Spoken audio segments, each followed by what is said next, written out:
Sembrando Futuro, tu espacio para hablar sobre la lucha, defensa y promoción de los derechos humanos. Porque los derechos humanos deben formar parte del debate nacional.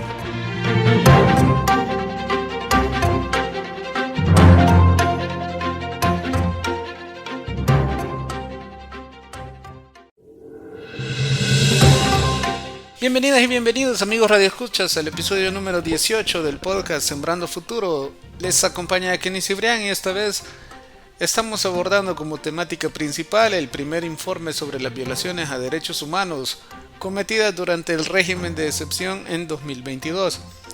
Por eso contamos con la participación de Danilo Flores, quien es coordinador general del Observatorio Universitario de Derechos Humanos. Bienvenido, Danilo.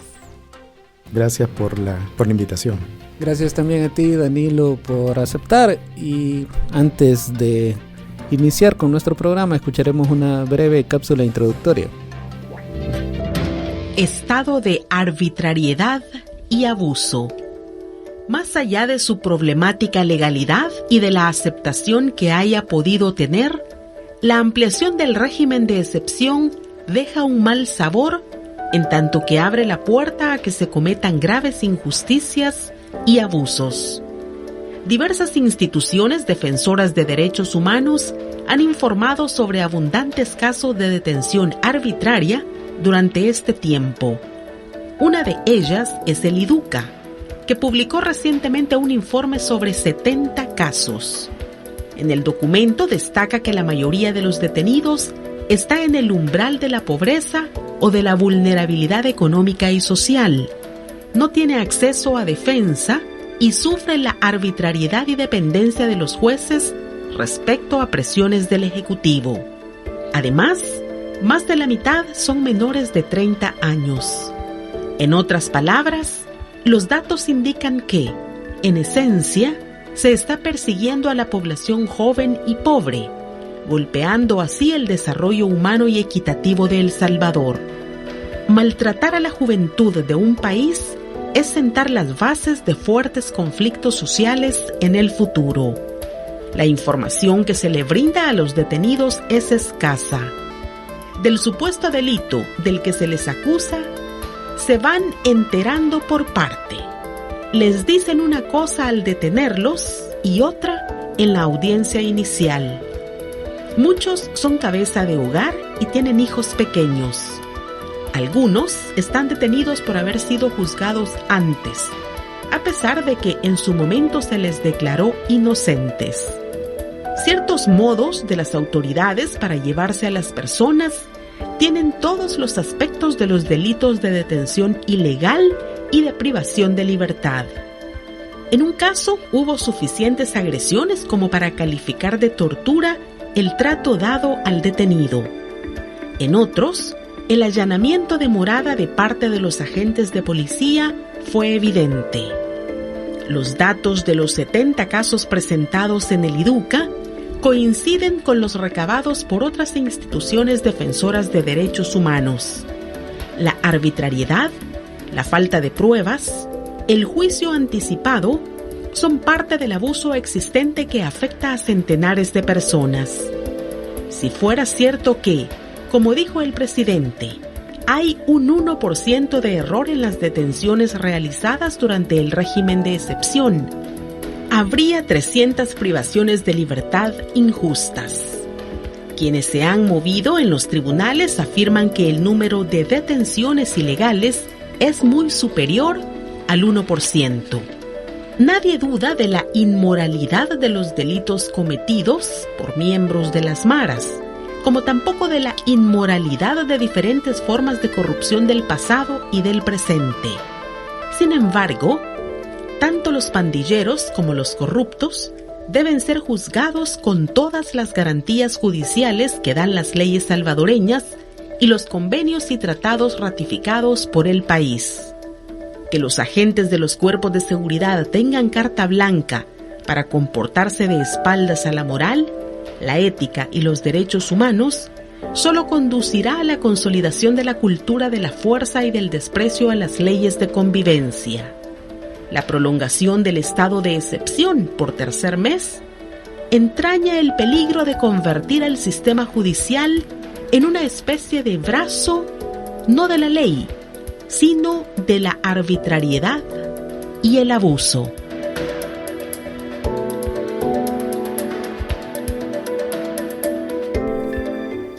Escuchábamos la cápsula y antes de iniciar la entrevista solo quiero recordar nuestros teléfonos en cabina para los amigos y amigas radioescuchas que en algún momento quisieran hacer alguna participación. Estos son el 2275-9501 y el 2275-9502.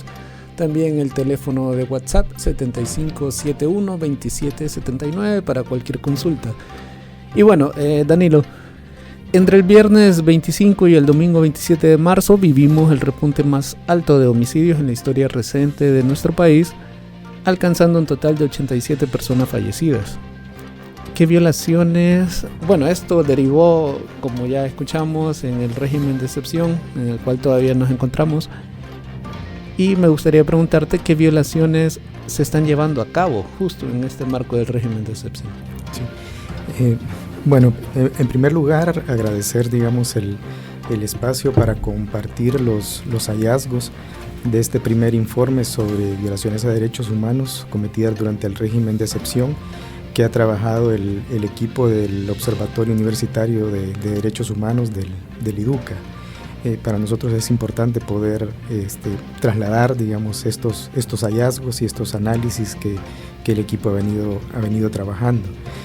En segundo lugar, quisiera comenzar diciendo que es lamentable, digamos, los 87 homicidios que ocurrieron en ese periodo de marzo. Es, digamos, al menos dentro de los últimos 3 años, es como el tercer periodo en el cual ocurre un repunte de homicidios.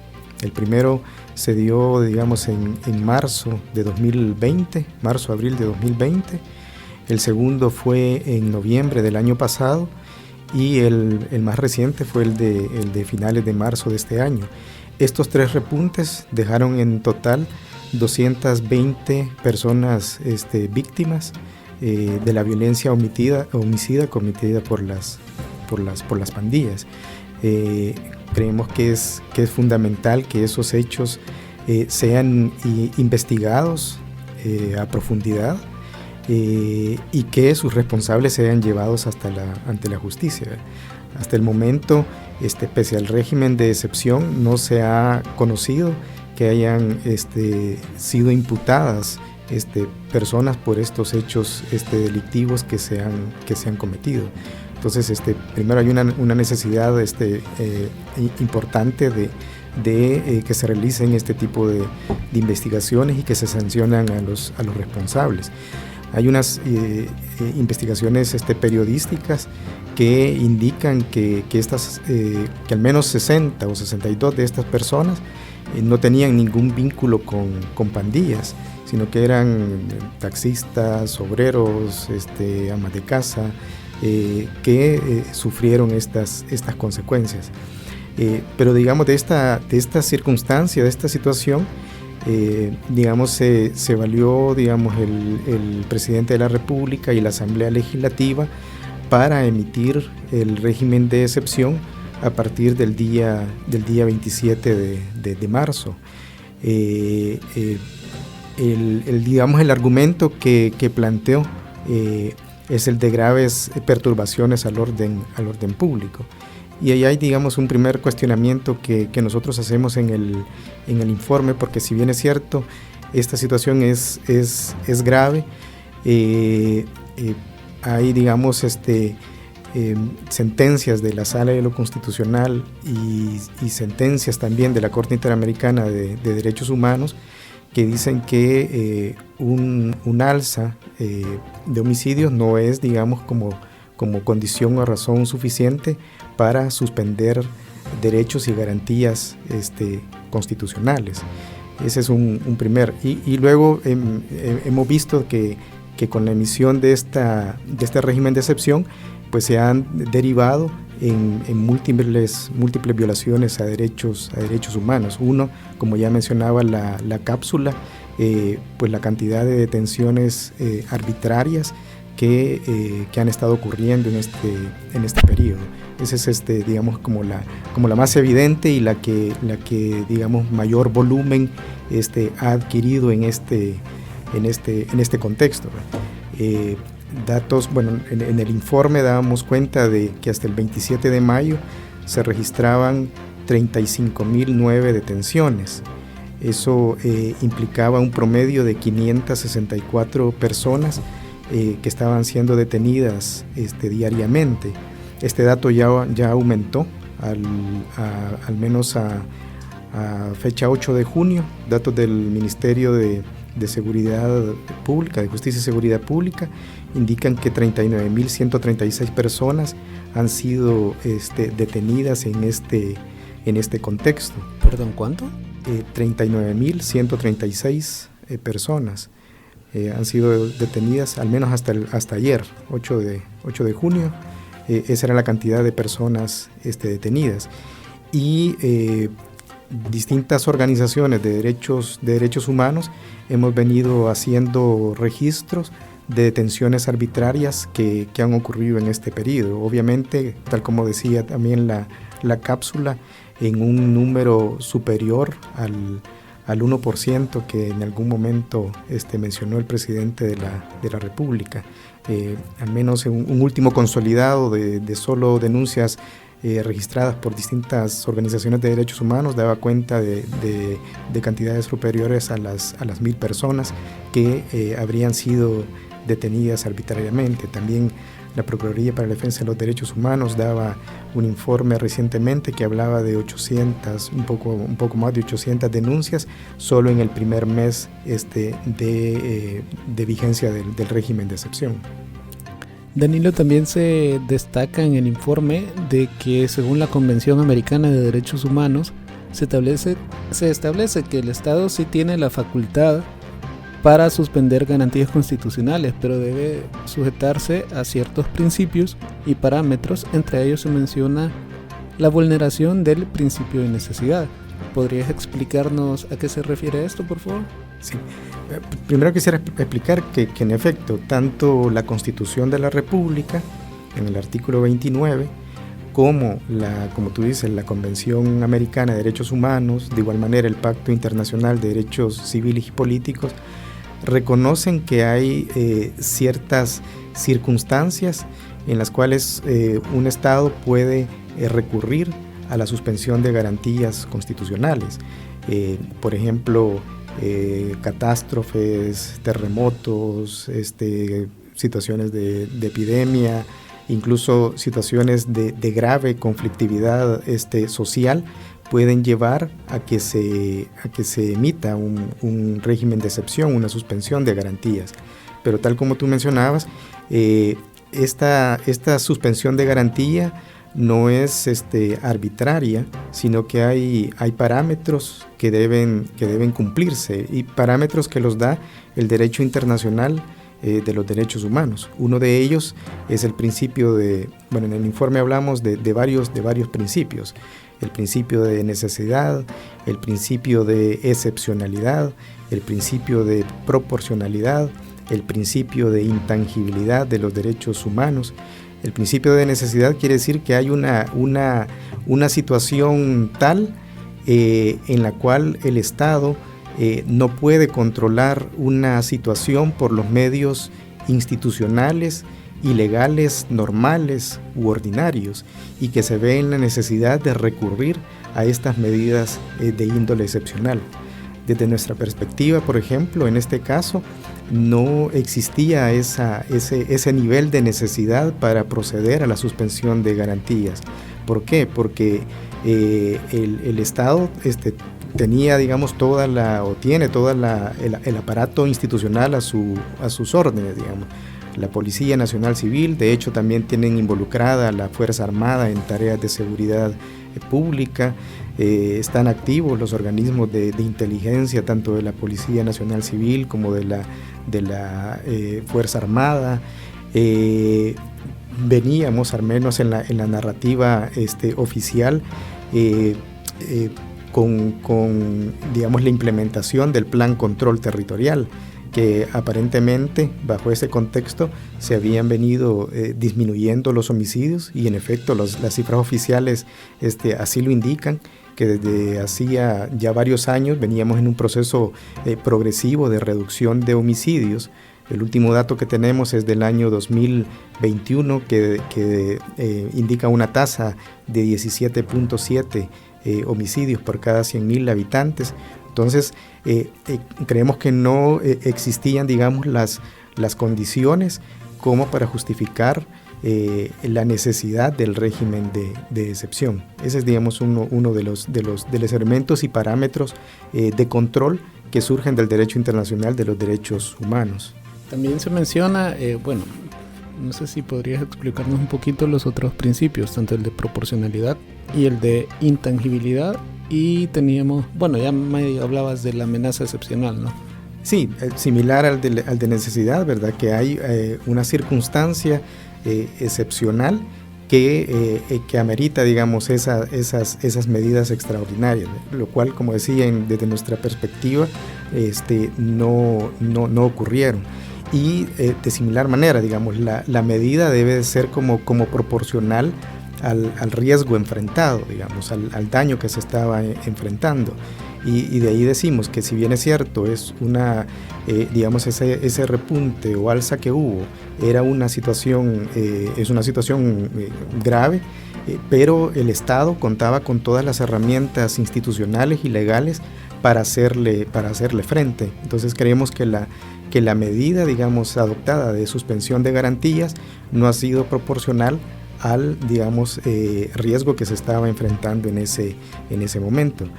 Y el otro principio es el que habla de la intangibilidad de ciertos derechos humanos. Eso quiere decir que pese a que existe el derecho para poder emitir un régimen de excepción, para poder suspender garantías, existe un núcleo de derechos que en ningún momento puede ser vulnerado, que en ningún momento puede ser afectado, dañado, tocado. Y ese núcleo de derechos, por ejemplo, lo conforman el derecho a la vida, el derecho a la integridad personal, y dentro de ellos también están las garantías judiciales.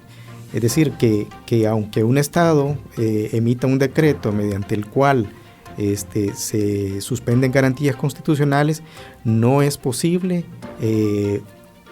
asesinar a nadie, no es posible torturar a nadie, no es posible lesionarlo, no es posible ocasionarle malos tratos, no es posible también afectar su derecho de defensa, entre otros derechos. Hay un núcleo, una esencia de derechos que deben respetarse en todo momento. También es, para todos y todas es conocido que uno de los principales derechos que han sido suspendidos durante el régimen es el derecho a la legítima defensa, al derecho a la defensa. ¿Cómo afecta la suspensión particular de este derecho a las, ya mencionabas tú, 39.136 personas detenidas? Sí. El artículo 12, inciso segundo de la Constitución es uno de los derechos que ha sido suspendido. Digamos, este derecho es el que incorpora, digamos, la obligación de que toda persona, cuando es detenida, sea informada de los motivos de la detención. Ese es uno de los derechos que tienen que tenemos todas las personas, ser informada de los motivos de la detención. En segundo lugar, el derecho a poder contar también desde el momento de la detención con la asistencia de un abogado o abogada que le represente y defienda. Estos son dos de los derechos que han sido suspendidos y que están en franca contradicción con la Convención Americana de Derechos Humanos, porque forman parte de una de las garantías judiciales. En ese sentido, adicionalmente a esas infracciones que ya están ocurriendo, también hay vulneraciones ya en el ejercicio mismo del derecho de defensa. ¿Por qué? En primer lugar, porque los defensores de los imputados desconocen las fechas de las audiencias. tienen que estar, digamos, permanentemente yendo a los tribunales para poder enterarse cuándo es que va a ser la audiencia de la persona que están representando. Hay problemas porque las y los defensores no tienen conocimiento o acceso previo a los expedientes judiciales. Entonces, en esas condiciones no son capaces de informarse, de obtener cuáles son las imputaciones y los hechos precisos por los cuales se le está imputando a la persona. Entonces, en esas circunstancias es muy difícil que pueda haber una defensa efectiva para las personas. En tercer lugar, también hay irregularidades porque se ha, digamos, constatado que los tribunales y los jueces están, digamos, como decretando de manera automática las detenciones provisionales de las personas. No hay un análisis, un estudio de las imputaciones precisas que se le hacen a las personas. Entonces ahí también hay una afectación grave. Un caso, digamos, que ha sido conocido en el IDUCA, en el Instituto de Derechos Humanos de la UCA. Por ejemplo, nuestros colegas relatan de una audiencia en la cual habían 390 imputados. Era una audiencia que se estaba desarrollando de manera virtual. Estos 390 imputados, 25 de ellos tenían abogados particulares, alrededor de 368 y 370 eran únicamente representados por 2 abogados de la Procuraduría General de la República. Y la audiencia duró 4 horas, es decir que si el juez en efecto se hubiese tomado el tiempo de evaluar cada caso, al menos hubiera tenido que dedicarle 2 minutos a cada uno de ellos, pero no, o sea, hacen, digamos, esas resoluciones generales sin evaluar cada caso particular y se envían a las personas de manera automática a detención provisional, cuando se les está negando también la posibilidad de poder gozar de medidas alternas a la detención provisional. Entonces ahí hay serios problemas en vulneraciones al derecho de defensa, serias vulneraciones al debido proceso y serias vulneraciones también al derecho de acceso a la justicia. Desde nuestra perspectiva, no hay condiciones para que las personas sean juzgados por tribunales independientes e imparciales. Y ahí, digamos, inevitablemente también tenemos que remitirnos a acontecimientos pasados, como por ejemplo, el 1 de mayo del año 2021, cuando fueron destituidos de manera inconstitucional los magistrados que integraban la Sala de lo Constitucional de la Corte Suprema de Justicia, y fueron nombradas personas afines, digamos, al órgano ejecutivo. Posteriormente hubo reformas en el mes de agosto del año pasado a la ley de la carrera judicial y a la ley orgánica de la Fiscalía General de la República, mediante la cual se destituyó a por lo menos un tercio de los jueces y juezas en ese momento. Aproximadamente 150 jueces fueron removidos y fueron sustituidos por también jueces afines al órgano ejecutivo. Entonces, en esas condiciones es difícil que en este momento las personas que se enfrentan a la justicia puedan ser juzgadas de manera independiente e imparcial. Entonces son varios de los problemas que están ocurriendo en esta coyuntura y en este contexto. Danilo, la forma de proceder de elementos de la Policía Nacional Civil y de la Fuerza Armada a la hora de las detenciones puede ser constitutivo de detenciones arbitrarias, o también recordando de que previo a todo este tema del régimen de excepción, uno de los principales flagelos que estaba muy fuerte en nuestro país era el tema de las desapariciones forzadas. ¿esta forma de proceder de las autoridades a la hora de capturar gente puede ser constitutivo de estos delitos? Lo que en el informe damos cuenta es en efecto de vulneraciones, digamos, en el debido proceso. Ya mencionaba algunas, ¿verdad? Las personas no son informadas de los motivos de la detención, se ha tenido conocimiento de malos tratos incurridos al momento de la detención, nada menos, digamos, este es dato de abril de este año. El Servicio Social Personista reportaba 3 víctimas de lesiones, de un total de 29. Datos que nosotros compilamos de la Procuraduría para la Defensa de los Derechos Humanos daban cuenta también de 20 víctimas de malos tratos y un caso de tortura. Datos de nuestro Instituto de Derechos Humanos daba cuenta también de una denuncia de tortura y 2 de lesiones, eso entre otros. Entonces hay evidencias de que están ocurriendo excesos en el uso de la fuerza por parte de los cuerpos de seguridad, de la Policía Nacional Civil y de la Fuerza Armada en estas intervenciones que han desarrollado.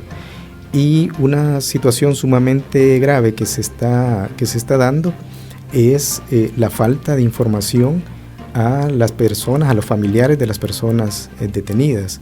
Esa es una situación muy grave que está ocurriendo en este momento. Hay denuncias de la incomunicación que hay con personas detenidas, del desconocimiento que hay de en qué centros penitenciarios pueden estar detenidos, y eso es sumamente grave porque puede ser constitutivo de un delito de lesa humanidad, como es la desaparición forzada de personas. Entonces es un tema al que hay que ponerle mucha atención y que debe ser objeto de investigación por parte de la Fiscalía General de la República, de la misma policía, que deben investigar ese tipo de circunstancias o situaciones que se han estado denunciando, porque pueden ser constitutivos de este grave crimen de trascendencia internacional. Ya mencionabas que también han habido casos de tortura, pero también hemos visto en noticias que han habido muchos casos de personas que han fallecido dentro de centros penales detenidas durante el régimen de excepción, sobre todo en el penal de Izalco. ¿Qué tipo de sanciones podría recurrir el Estado salvadoreño ante todas estas violaciones a derechos humanos que ya nos retratabas frente a la comunidad internacional o a los organismos de cooperación internacional? Definitivamente, de que desde el momento en que una persona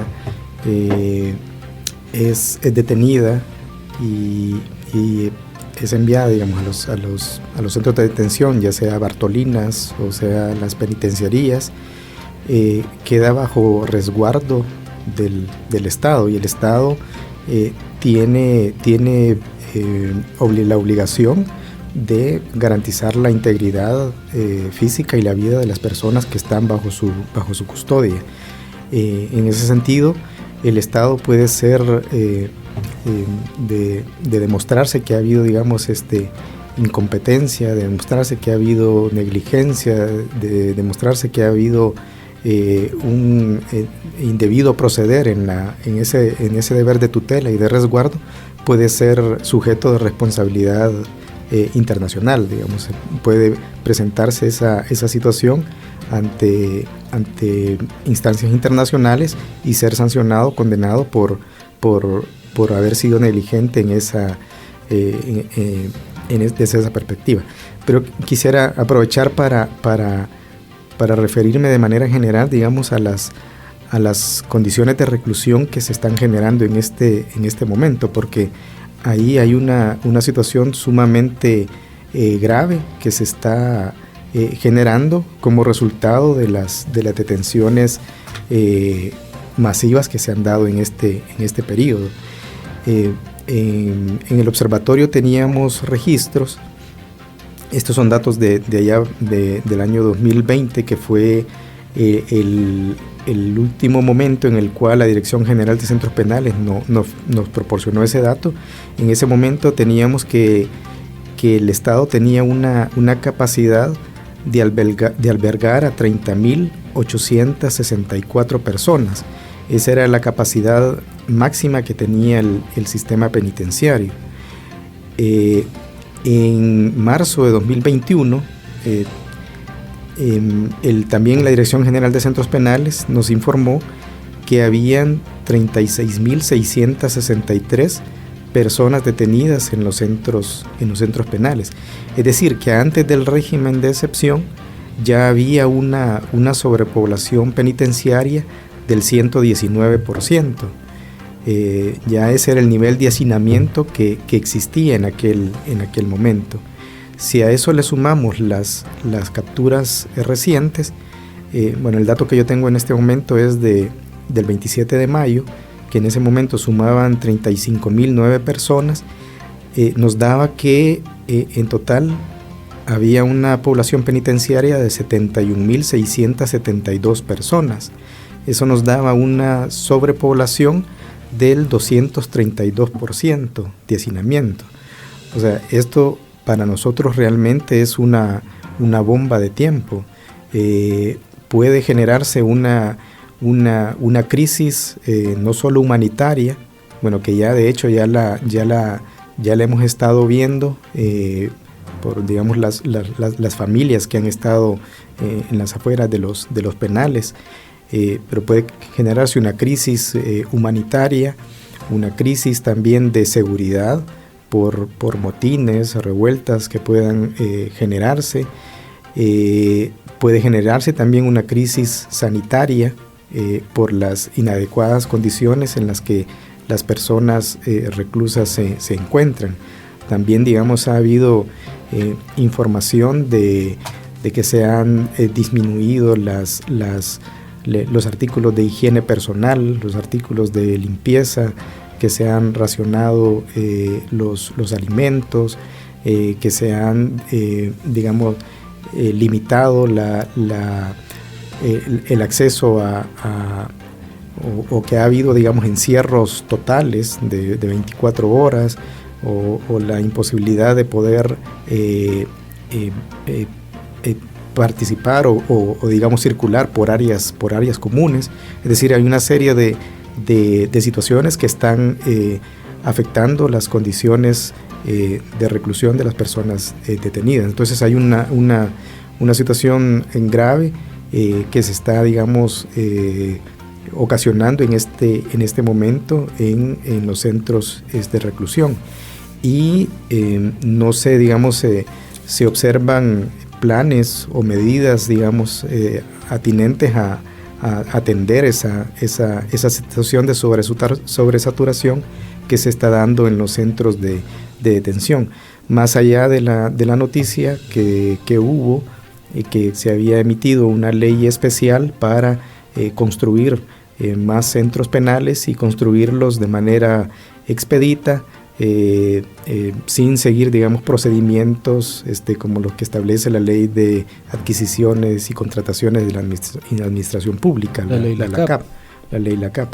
Entonces eso por un lado. Y luego la situación que ya tú planteabas, las muertes de personas privadas de libertad que han estado ocurriendo. No tengo el dato último, pero creo que la semana pasada o principios de esta sumaban ya alrededor de 25 personas que habían fallecido dentro de los centros de detención, de internamiento. Según lo que comentabas, Danilo, y también yo había revisado algunos datos de la sobrepoblación en centros penitenciarios. Antes del régimen de excepción había un estimado, no recuerdo ahorita el dato específico, pero había un poquito más de 39,000 personas detenidas ya en centros penales. Y como ya mencionabas, eso ya presentaba una sobresaturación del sistema. Ahora han metido más de 39,000 personas a este sistema, y además de esta esta ley para construcción de centros penales, ¿hemos podido escuchar algún otro plan que tenga el Estado salvadoreño para atender a esta sobrepoblación en un sistema de por sí ya sobresaturado? Al menos nosotros desconocemos que haya algún tipo de plan de esa naturaleza, y por eso decíamos, hacíamos el llamado de atención o de alerta de lo que puede ocurrir, digamos, en los centros penales, de esta crisis que se puede ir generando en esos diferentes niveles, de crisis humanitaria, crisis sanitaria, crisis de seguridad. Creemos que es un tema al que se le debe prestar mucha atención, y recientemente incluso la Comisión Interamericana de Derechos Humanos le ha hecho un llamado al país para poner atención sobre este aspecto. Cuando se decretó el régimen de excepción el domingo 27 de marzo, casi inmediatamente las redes sociales del presidente, como las de policía y otros organismos del Estado, empezaron a publicitar que se había controlado el problema, ya no habían homicidios y que habíamos vuelto nuevamente a días con 0 homicidios, ¿no? Entonces esto nos hace preguntarse si eso ya estaba controlado, porque era necesario extender un mes más el régimen de excepción y ahora tenemos una segunda extensión. Sí, bueno, desde nuestra perspectiva no había justificación, en primer lugar, para emitir incluso el primer régimen de excepción y mucho menos sus prórrogas, sobre todo de esos elementos que tú planteas, ¿verdad? Ya estaba, digamos, controlada la situación, incluso ha habido una disminución del número de homicidios, entonces no se encuentran esas circunstancias excepcionales que son las que justifican la suspensión de garantías constitucionales. O sea, realmente el régimen no es necesario, no se encuentra esa situación de excepcionalidad, y en este momento no es proporcional a las circunstancias que se está viviendo. Entonces, desde nuestra perspectiva, no existen los elementos para que pueda seguirse prorrogando el régimen de excepción. Y esa, digamos, es también una de las conclusiones y recomendaciones que nosotros hacemos en nuestro informe, que la Asamblea Legislativa debe dejar sin efecto el régimen de excepción, restituyéndonos a todos las garantías procesales y derechos fundamentales que han sido limitados. Otro de los derechos o de libertades que han sido afectadas durante el régimen de excepción es la libertad de prensa y la libertad de expresión, los cuales han sido en este último periodo presidencial bastante vulnerados, ¿no? Hay muchos estudios, hay muchos datos sobre vulneraciones a la prensa, pero ¿cómo impacta esto a la sociedad? Bueno, como tú dices, desde antes del régimen han habido una serie de agresiones y de vulneraciones cometidas contra, sobre todo a personas de la prensa, y sobre todo de medios independientes que tienen una visión crítica de la realidad. Y ya veníamos observando diferentes agresiones, incluso ataques cibernéticos, ha habido denuncias de espionajes y se han comprobado ese tipo de situaciones. Pero en este contexto del régimen de excepción, es todavía, digamos, mucho más grave las reformas, o se suma, digamos, a esa situación la reforma que hubo al artículo, o la inclusión del artículo 345C, y la modificación que hubo también a la ley de proscripción de maras y pandillas, mediante las cuales cabe la posibilidad de imponer hasta 15 años de cárcel a un medio de comunicación o a un periodista que divulgue alguna información vinculada a las maras o pandillas.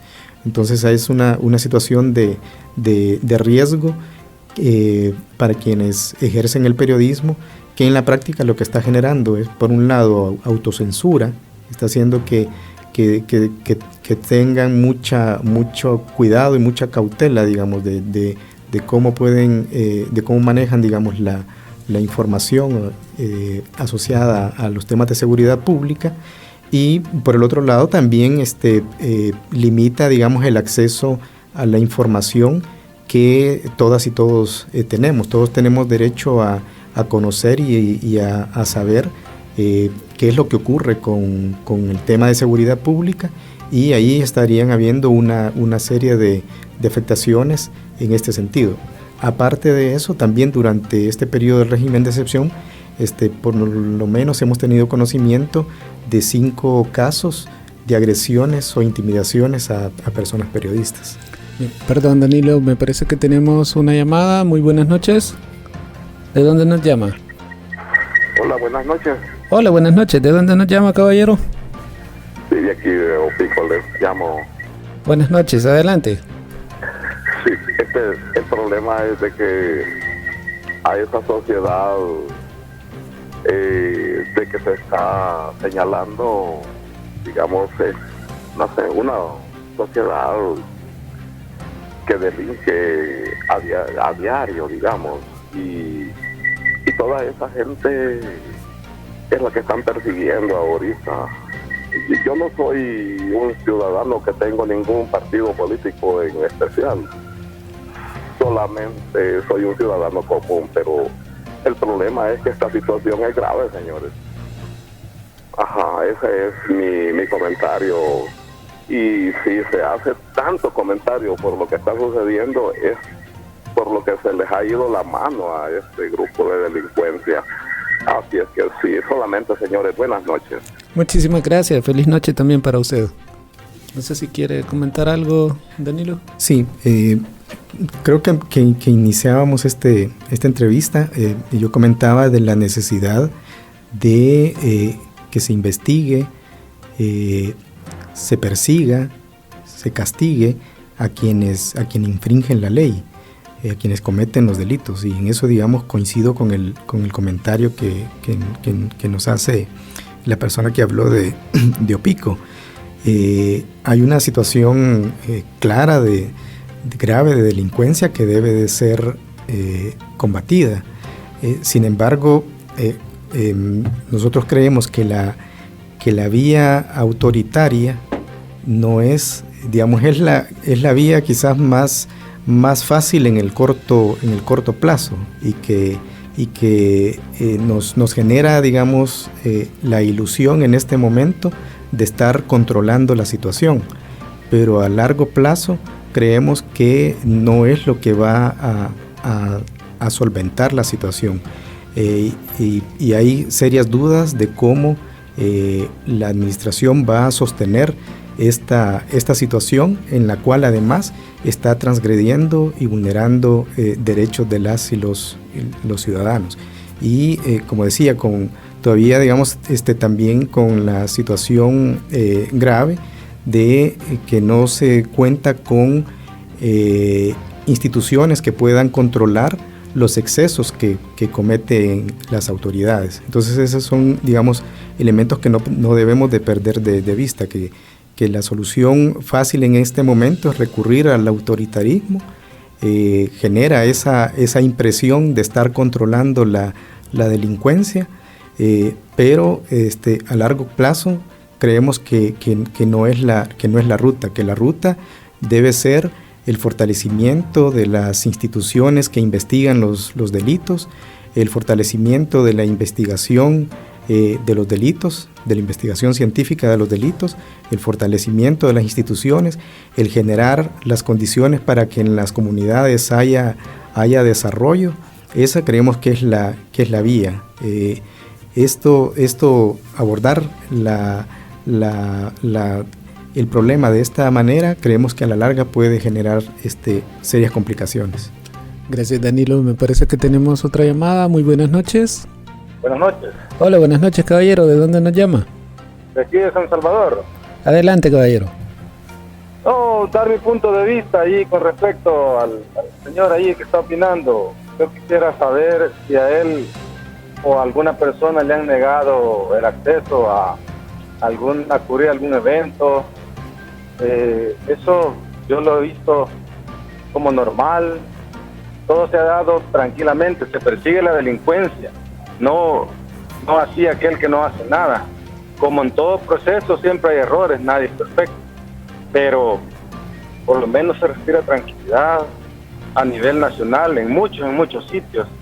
Así es que vayámonos mejor por el bien que necesita el país, sin ánimos de partidismo ni nada, pero volver al pasado, esa inquietud le dejo ahí al don que está participando. Muchísimas gracias por su participación. Sí, ahí digamos, como decía, entiendo que en este momento hay esa sensación de tranquilidad en algunos lugares. Creo que en efecto, pero creo que la medicina a la larga puede resultar problemática, porque se están afectando derechos, se están vulnerando derechos de las personas, y eso puede ser complicado hacia futuro. Tenemos una llamada más. Buenas noches. Hola, buenas noches. Sí, buenas noches. Mi opinión en cuanto al tema. ¿De dónde nos llama, caballero? Disculpe. ¿De dónde nos llama, caballero? De aquí de San Pedro Nonoy, con el departamento de La Paz. Perfecto, buenas noches. Adelante con su comentario. Sí, mi comentario es que lo que está haciendo el señor presidente aparentemente es bueno, pero a la larga, como dice, ¿verdad?, el comentarista, es verdad que no va a traer una verdadera solución, porque ahorita lo que está haciendo es conteniendo la delincuencia, pero no resolviéndola, porque al meter a toda esta cantidad de jóvenes a la cárcel no está resolviendo el problema, sino conteniéndolo. Yo me pregunto cuánto tiempo los va a tener encerrados y si eso va a resolver el problema. Yo no creo que eso sea la solución. Solamente muchas gracias. Muchísimas gracias por su participación, caballero. Bueno, quizás por el tiempo me gustaría preguntarte, Danilo. Tenemos una llamada más, perdón. Buenas noches. Buenas noches, quiero ser breve. Caballero, ¿de dónde nos llama? Aquí de Mexicanos. Adelante. La última llamada parece que tiene bastante tinte. Las dos anteriores creo que si no estamos pendientes de los eventos que se van dando, que nos perdemos, parece que nos perdemos en el bosque viendo una plantita y no vemos todo el panorama como se está dando. Realmente, solo con escuchar ese representante de la PNC, Marvin Reyes, se da cuenta uno cómo está de jodido la situación. Yo no creo que sean todos los policías así, pero ahorita hasta los carros de la PNC están cooptados por el ejército. Es un desorden que hay tremendo. Si no leemos un poquito de historia de la lucha de los pueblos, nos perdemos en un pedacito de nuestro pacto. Buenas noches. Muchísimas gracias y feliz noche, caballero. Bueno, sí me gustaría hacerte una pregunta final, Danilo, agradecemos. ¿Tenemos una más? Adelante. Buenas noches. Buenas noches. Buenas noches, caballero, ¿dónde nos llama? De Soyapango. Adelante con el comentario. Fíjese que hace poco pasaron un estudio sobre la situación de El Salvador y concluyeron que cuando los gobernantes tratan mal al pueblo, están contentos, el pueblo está contento, pero también concluyeron que hay un alto índice de ignorancia en el país y esos son los adeptos de este tipo de gobiernos. Y decirles que la delincuencia no la contienen, se perfecciona aquí en este país y es más, crece porque por aquí cerquita cobraron $2,000 unos policías con soldados por dejar a un muchacho que ahí lo andaban enlistados. Así es que crece la delincuencia. Buenas noches. Buenas noches, caballero, gracias por participar. Danilo, quisiera preguntarte ya para ir finalizando, ¿cuáles son las principales recomendaciones que se hacen desde el Observatorio Universitario de Derechos Humanos a través de este informe al Estado salvadoreño? Solo que antes de eso sí me gustaría referirme, digamos, al comentario que hizo la persona que habló de acá de San Salvador, que cuestionaba si digamos, se me había negado el acceso a algún evento.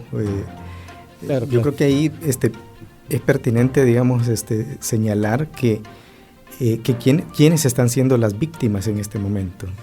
Y las víctimas, y lo decía la cápsula cuando introducía el programa, están siendo, por un lado, personas jóvenes.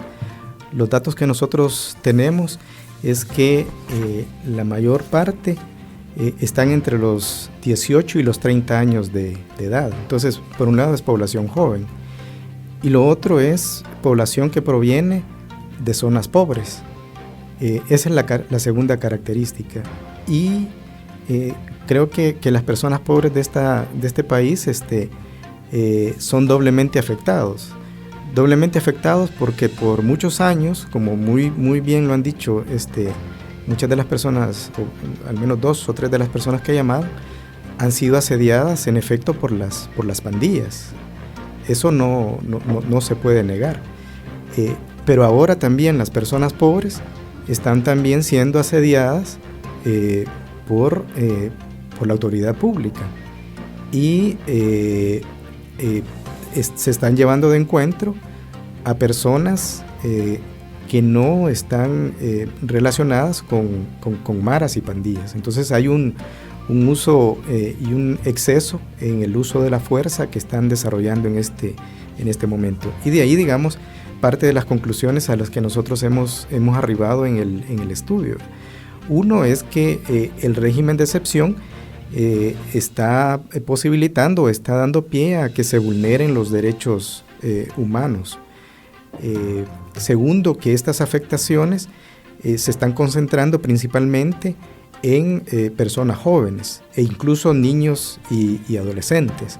Al menos hasta un dato que teníamos del 8 de mayo había 1.080 niños y adolescentes que habían sido víctimas de detención. Entonces esto también está dando lugar a que de manera sistemática se estén irrespetando derechos humanos. De ahí, como decía, parte de las recomendaciones que hemos hecho en el informe, por un lado, que se investiguen estos crímenes que en efecto por años han sido cometidos por las maras o las pandillas, entre otras estructuras de la criminalidad en nuestro país. Es necesario que se activen los cuerpos de seguridad de la Fiscalía General de la República y que cumplan con el deber de garantizarle a la ciudadanía la seguridad pública a la cual tenemos derecho. En segundo, que se deje sin efecto el régimen de excepción, porque el régimen de excepción está dando pie a estas vulneraciones sistemáticas de los derechos humanos que ya mencionábamos.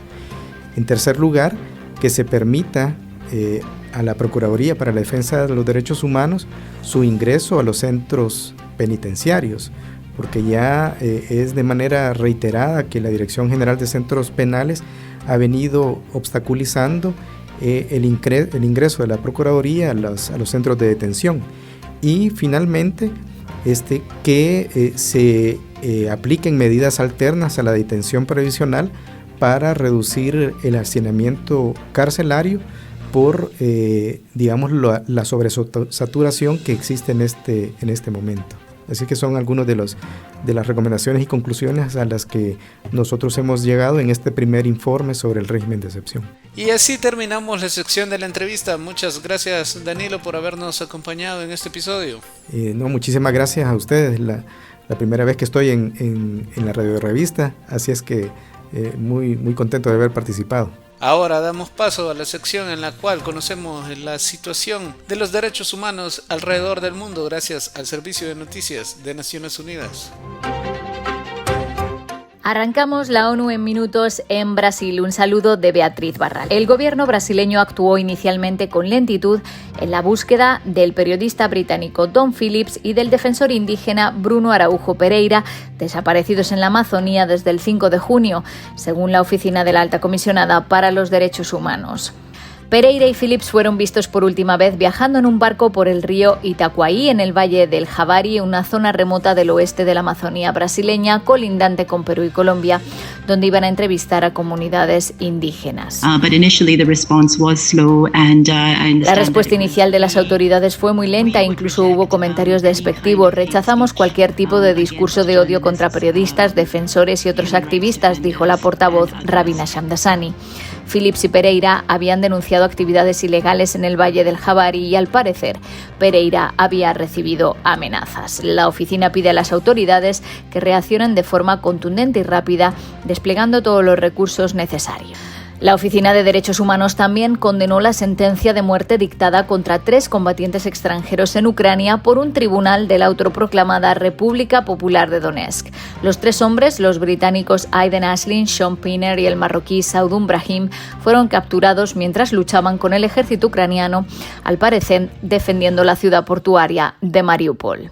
Según el mando principal de Ucrania, todos los hombres formaban parte de las Fuerzas Armadas ucranianas y, si ese es el caso, no deberían ser considerados como mercenarios, dijo la portavoz. Este tipo de juicios contra los prisioneros de guerra equivale a un crimen de guerra. En el caso del uso de la pena de muerte, las garantías de un juicio justo son, por supuesto, aún más importantes. Cambiamos de asunto. El primer informe preliminar del grupo de científicos que analiza los orígenes de la pandemia del coronavirus asegura que hay datos clave que aún no están disponibles para comprender completamente cómo comenzó el COVID-19. Los científicos que asesoran a la OMS señalan que es necesario realizar más estudios para despejar varias lagunas en nuestros conocimientos. Por ejemplo, no está claro el origen del SARS-CoV-2 ni su introducción en el mercado de mariscos de Huanan, en Wuhan, China, y aún no se ha determinado dónde se produjo la propagación inicial. Los científicos dicen que no se han facilitado nuevos datos para evaluar un accidente de laboratorio como vía de entrada del virus en la población humana y recomiendan que se siga investigando esta y todas las demás vías posibles. El grupo permanecerá abierto a todas las pruebas que estén disponibles en el futuro para permitir la comprobación exhaustiva de todas las hipótesis razonables, señalan en el informe. Y aunque el número de refugiados y migrantes que intentan cruzar el Mediterráneo hacia Europa ha descendido desde 2015, los viajes son cada vez más mortales, según una nueva herramienta de visualización de datos publicada hoy por ACNUR. En 2015, con más de 1 millón de cruces, fallecieron 3.771 personas. En 2021 se registraron 123.300 cruces y 3.231 muertos o desaparecidos. ACNUR pide que se eviten los retrasos en el rescate de las embarcaciones en peligro, que se proporcione un desembarco seguro y que se garantice un trato digno a los desembarcados. Hasta aquí las noticias más destacadas de las Naciones Unidas. Y así terminamos el episodio número 18 de su podcast. Recordarles que pueden seguirnos en todas las redes sociales como @educa y escuchar este podcast en Spotify y en YouTube. Además de invitarles siempre a que nos den like y nos dejen sus comentarios en este episodio a través de YouTube. Nos escuchamos la semana que viene. Reflexionar, convertir en cultura nuestra memoria del pasado, resulta indispensable para una cultura de paz. El Instituto de Derechos Humanos de la UCA presentó Sembrando Futuro.